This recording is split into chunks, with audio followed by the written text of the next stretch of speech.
இந்த மாதிரி ஓடிட்டு இருக்க கிரைண்டர்ல ஷாக் அடிச்சா அதை எப்படி சரி பண்றதுன்னு பாத்துடலாம். இப்ப பாருங்க இந்த கிரைண்டர்ல எந்த மெட்டலை வச்சாலும் ஷாக் அடிக்குது. இப்ப இந்த டெஸ்டர் இதுல வைக்கிறேன், டெஸ்டர்ல எப்படி லைட் எரியுதுன்னு பாருங்க. அதே மாதிரி இதுலயும் வைக்கிறேன், கரண்ட் எப்படி லீக் ஆகுதுன்னு பாருங்க. இந்த மாதிரி கிரைண்டர்ல மின்சாரம் கசிய 3 முக்கிய காரணம் இருக்கு. அதை தெரிஞ்சுக்க இப்ப இந்த பகுதியை கலட்டியே காமிக்கிறேன். அடுத்ததா சைடுல ஒயர் போகக்கூடிய இந்த பகுதியும் கலட்டிடலாம். முதல் விஷயம் என்னன்னா, இந்த மாதிரி ஒயர் உள்பக்கமா அங்கங்க போகும். அப்படி போகக்கூடிய ஒயர்ல ஏதாவது டேமேஜ் ஆகி அது மெட்டல்ல பட்டுச்சுன்னா அது மூலமா கரண்ட் லீக் ஆகும். ரெண்டாவது விஷயம் என்னன்னா, இந்த மோட்டருக்கு உள்பக்கமா காயில் சுத்தி இருக்கிறத பார்க்க முடியுது.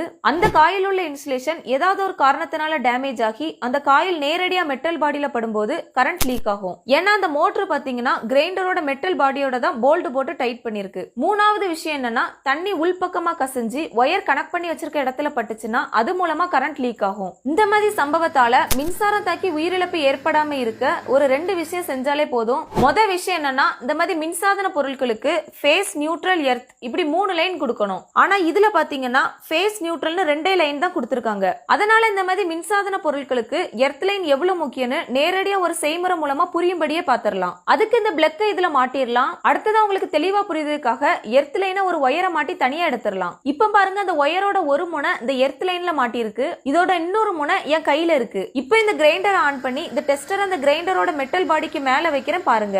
இப்போ பாருங்க, மின் கசிவு ஏற்பட்டு இந்த டெஸ்டர்ல லைட் எரியுது. இந்த நேரத்துல இந்த எர்த் லைனை அந்த மெட்டல் பாடிக்கு மேல வைக்கிறேன், என்ன ஆகுதுன்னு நீங்களே பாருங்க. இப்போ பாருங்க, எர்த் லைன் டச் ஆனதும் டெஸ்டர்ல உள்ள லைட் அணைஞ்சிருச்சு. அதே மாதிரி எர்த் லைனை எடுத்ததும் டெஸ்டர்ல உள்ள லைட் எரியுது. அதனால மெட்டல் பாடியில கரண்ட் லீக் ஆகும் போது எர்த் லைன் கொடுத்திருந்தோம்னா அந்த லீக் ஆன கரண்ட் எர்த் லைன் வழியா கிரவுண்ட் ஆயிரும். இதனாலதான் எர்த் லைன் ரொம்ப முக்கியம்னு சொல்றோம். ஒருவேளை இந்த மாதிரி எர்த் லைன் இல்லனா அதை எப்படி ஈஸியா மாற்றுறதுன்னு பாத்துறலாம். ஃபர்ஸ்ட் கிரைண்டர்ல எர்த் லைன் மாற்றுறதுக்கு கிரைண்டர் ஒயரோட நீளத்துக்கு இன்னொரு ஒயர் எடுத்துடலாம். அடுத்தது அந்த பிளக் கவரை கலட்டி நம்ம அளந்து எடுத்த ஒயரை இந்த எர்த் லைன்ல மாட்டிடலாம்.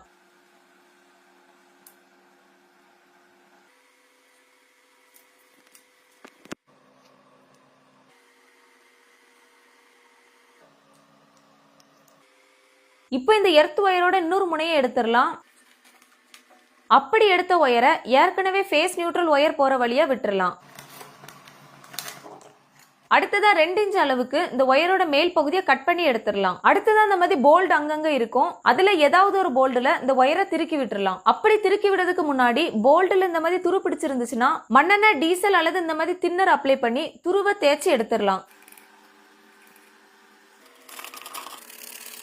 இப்ப பாருங்க, ஒயர் படக்கூடிய இடத்துல நல்லா தேய்ச்சி எடுத்தாச்சு. இனி இந்த ஒயரை நல்லா முறுக்கி விட்டுறலாம். அடுத்ததான் அந்த பகுதியில ஒரு நட்டு மாட்டணும்.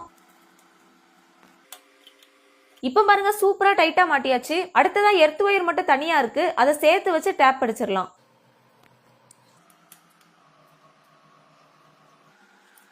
இப்ப பாருங்க, சூப்பரா ஃபுல்லா டேப் அடிச்சாச்சு. அடுத்ததா பழையபடி இதை மாட்டி திரும்ப ஷாக் அடிக்குதான்னு டெஸ்ட் பண்ணிடலாம். இப்ப பாருங்க, டெஸ்டர் வச்சு பாக்குறோம், கொஞ்சம் கூட லைட் எரியல. அதே மாதிரி சுத்தக்கூடிய பாடியிலையும் வைக்கிறோம், அதுலயும் லைட் எரியல. அதே மாதிரி உங்க சுவிட்ச் போர்ட்லயும் எர்த் சரியா வருதான்னு உறுதிப்படுத்துறது நல்லது. எர்த் லைன் எவ்வளவு முக்கியமோ அதை விட மின்சாரத்துல இருந்து நம்ம உயிரை காப்பாற்றக்கூடிய ஒரு அண்ணன் இருக்காங்க. அந்த அண்ணன் பேர் தான் ஆர்சிசிபி. இந்த ஆர்சிசிபி சுவிட்ச் பாத்தீங்கன்னா 30 மில்லியாம்ஸ்க்கு மேல உங்க வீட்டுல எங்க கரண்ட் லீக் ஆனாலும் உடனே இது ஆஃப் ஆகி மின்சாரத்தை தடை பண்ணிரும். இதனால மின்சாரம் தாக்கி உயிரிழப்பு ஏற்படுறதை தவிர்க்கலாம். சிலர் வீட்டுல இந்த மாதிரி மின்சாதன பொருட்களை ஆன் பண்ணும்போது ஆர்சிசிபி சுவிட்சோ அல்லது எம்சிபி சுவிட்சோ ஆஃப் ஆகும். அப்படி ஆஃப் ஆச்சுன்னா எந்த மின்சாதனத்தை ஆன் பண்ணும்போது ட்ரிப் ஆகுதோ அந்த மின்சாதனத்துல தான் பிரச்சனை.